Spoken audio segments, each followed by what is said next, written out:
तो सिख पंथ में 13 का बहुत महत्व है। 1 और 3 13 का बहुत महत्व है। हुआ क्या, नानक जी के जो पिता थे वो अनाज का काम करते थे, अनाज खरीदते और बेचते थे। एक बार कोई खरीदने वाला व्यापारी आया तो उन्होंने नानक जी से कहा कि नानक, बोरा गिन गिन करके लदवाते जाओ बैलगाड़ी में। अब नानक जी बोरा गिनने के लिए बैठे वहां पर, तो पहला बोरा लदा, 1, दूसरा 3, 4, 5, 6, 7, 8, 9, 10, 11 और 12 तक तो ठीक रहा। लेकिन जो ही 13वां शब्द आया कि 13वां बोरा लद रहा है अनाज का, तो 13 होते ही 13 के आगे क्या बचता है? कुछ नहीं, सब कुछ 13 ही 13 तो है। 14वां भी लदा, वो भी 13, 15वीं, 16, 17, 18 सब 13। पूरी बैलगाड़ी भर गई। पिताजी ने कहा, नानक कितने बोरे हुए? कहा 13। पिताजी ने कहा 13 में इतनी बैलगाड़ी भरेगी क्या? तो किसी काम का नहीं है। और वही 13 सिख संप्रदाय में आज भी बहुत महत्वपूर्ण, यानी जो कुछ भी है वो किसका है? किसका है? हाँ, 13 का मतलब भगवान का ही। बहुत अच्छी बात है। रुंका जी किसका है? भगवान का है ना।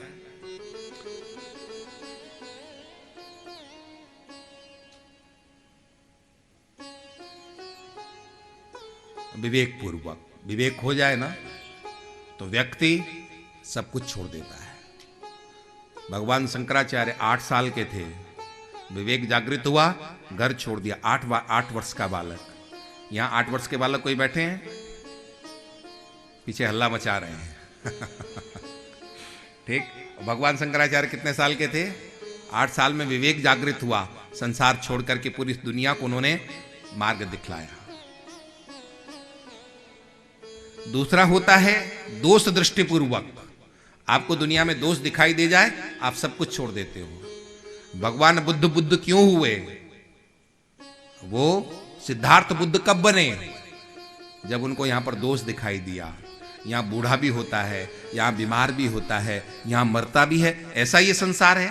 संसार में दोष दिखाई दिया, और जो ही दोष दिखाई दिया संसार को छोड़ दिया। जिसमें आपको दोष दिखाई दे, आप वो छोड़ोगे कि नहीं छोड़ोगे? छोड़ दोगे ना? अभी आप हाँ नहीं कर रहे हो। चलो मैं एक आपको उदाहरण देता हूं, एक घटना सुनाता हूं, फिर आप हाँ करोगे। एक व्यापारी थे, उनके यहां सुबह सुबह दुकान खुलती थी, तो मुनीम जी चाबी लेने के लिए आते थे। व्यापारी थोड़ा कंजूस था, तो मुनीम जी को कभी पानी भी नहीं पूछा जाता था घर में। एक दिन मुनीम जी दुकान की चाबी लेने के लिए आए, मैनेजर दुकान की चाबी लेने के लिए आए, तो सेठ जी ने नौकर से कहा, वो जो खीर बनी है ना, मुनीम जी को खिलाओ।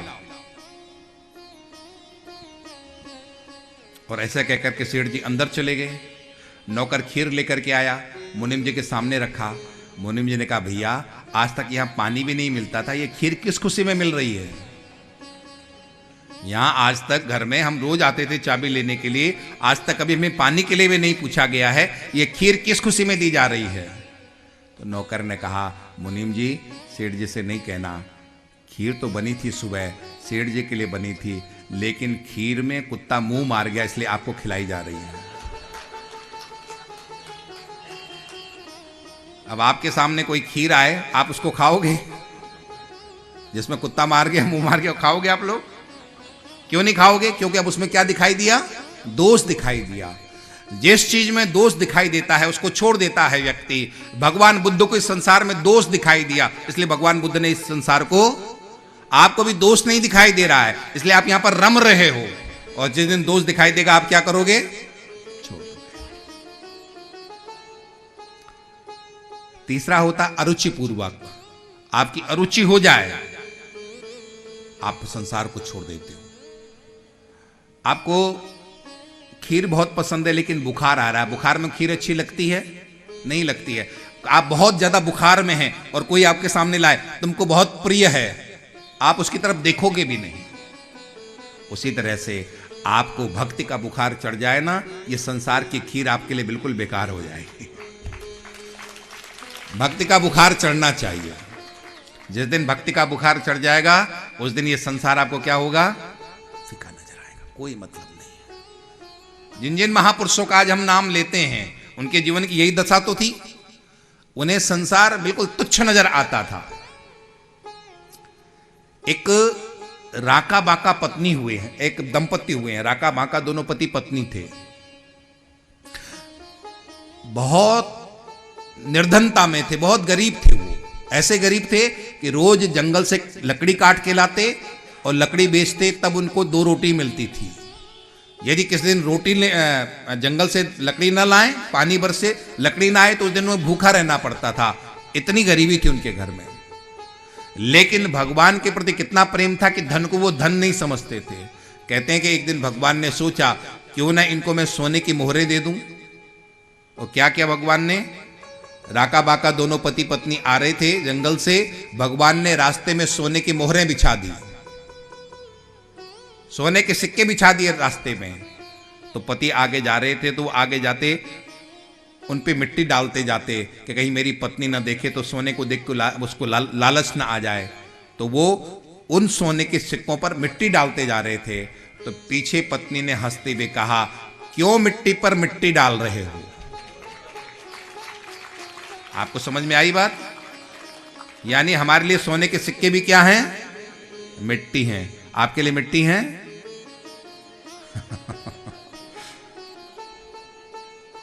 आपके लिए मिट्टी नहीं है। हाँ मत करो झूठा।